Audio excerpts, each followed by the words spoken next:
Hey there guys, welcome back to Texas Beer Reviews, and tonight we'll be looking at Prairie Artisan Ale's Bomb, or otherwise known as Prairie Bomb. So, kind of hoping this would focus a little better.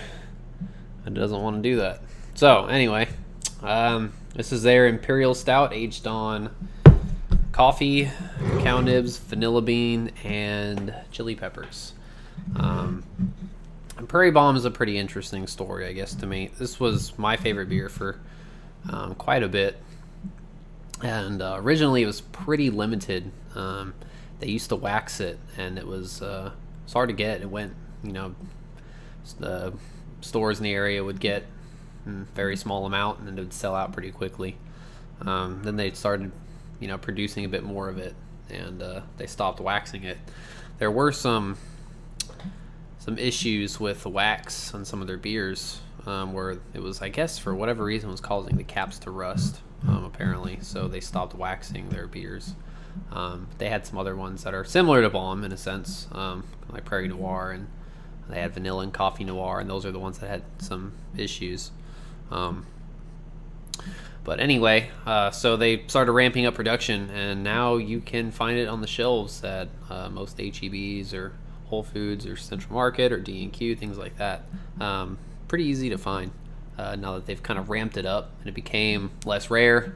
Also, I guess there always was some sort of batch variation. I feel like when they started producing more of it, there was a lot more batch variation, and even variation within the same batch. And it's kind of always been like that, but I felt like it kind of was amplified in a certain sense.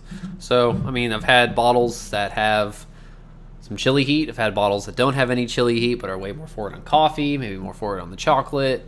I've had some bottles that are just fine. They're all right. I get more of the kind of a caramel malt presence to it, and I have some bottles that are incredible.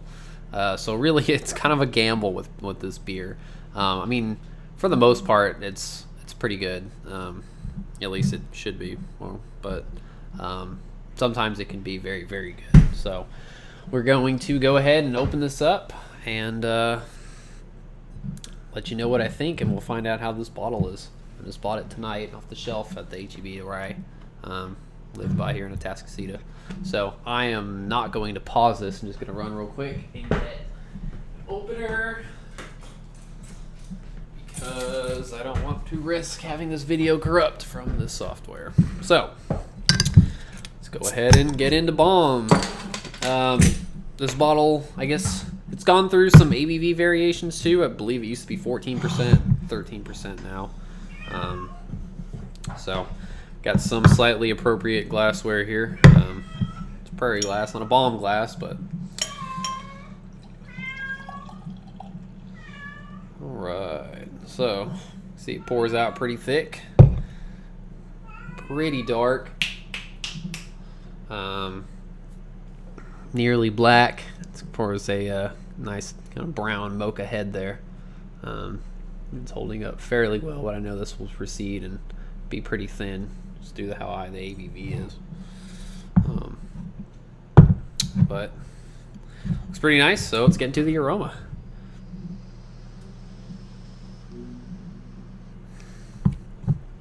So the main things off the bat that I usually get from good bottles is you get tons of chocolate and coffee. Definitely tons of chocolate and coffee. And there's some vanilla in there too. I am picking up the vanilla. I can't say that I'm picking up the chili peppers, but really you usually don't pick that up on the nose. It's more on the taste, and it's more of a kind of a lingering heat. There's a bit of caramel, some dark fruits as well. Some kind of a date, prune type character to it. And it does smell, it's got a bit of a heat, kind of a booze character to it, But yeah, the chocolate and coffee is definitely jumping out with some vanilla in there, so it smells pretty nice. But let's get to the taste. Cheers.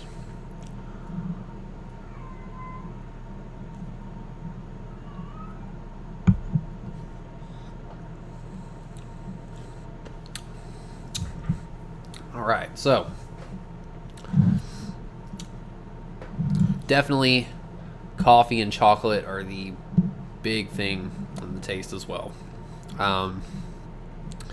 Getting some vanilla too. There's it's a bit sweet, kind of up front and in the middle, but really it finishes pretty dry. Definitely some roasted, kind of roasted character to it, some bitterness there. I'm not getting any chili heat at the moment.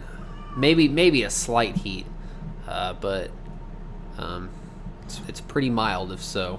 But it's something usually builds the more you drink. So drink a bit more and see if it kind of builds.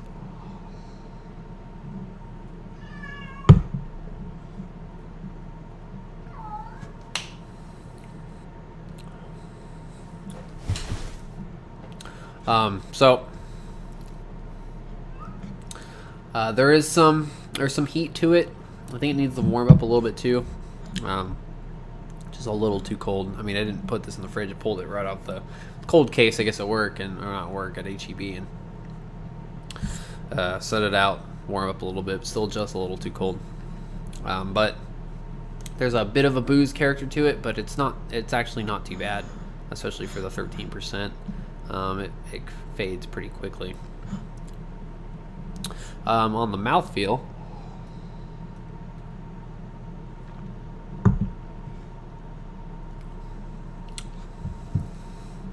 it's pretty full. Pretty full bodied. It's not super thick. I think that this used to be a little bit thicker of a beer, but from this batch, I get more of kind of a medium full mouthfeel on it. Like I mentioned before, it starts sweet, but really kind of dries out pretty quickly, and it's got a very solid bitterness to it on the back end that's lingering. Balances out that sweetness quite a bit. The carbonation is low. Definitely low carbs to be expected from a beer of ABV this high. But with all that said, for a rating, I think I will give this bottle a 4.25 out of 5 stars. Not quite on that 4.5 star. I think I would want a bit thicker mouthfeel, a bit more vanilla presence, just more of a richness in that. I mean, the chocolate and coffee is pretty nice, but I've had some bottles before that were just it was so decadent. Really like drinking a like a chocolate vanilla cake. Just so decadent and full and rich. But this is still a good bottle. Maybe not the best, but it's always hard to say with this beer because there's so much variation you get out of this. But I think it's a great beer, and if you've never had it, you like big stouts, I would highly recommend it. If you've never had Prairie Bomb, I always got to try Prairie Bomb because really, I think it definitely is one of the better beers that you can buy off the shelf here. And like I mentioned, Prairie Sea's seen distribution here for quite a while, so you should be able to find this, at larger HEBs, Whole Foods, Central Market, D&Q, Specs. It's not hard to find anymore. So anyway, that's I think pretty much it for Prairie Bomb, or Bomb. Just call it Prairie Bomb. So that's pretty much it for this episode. So think global, drink local, and cheers.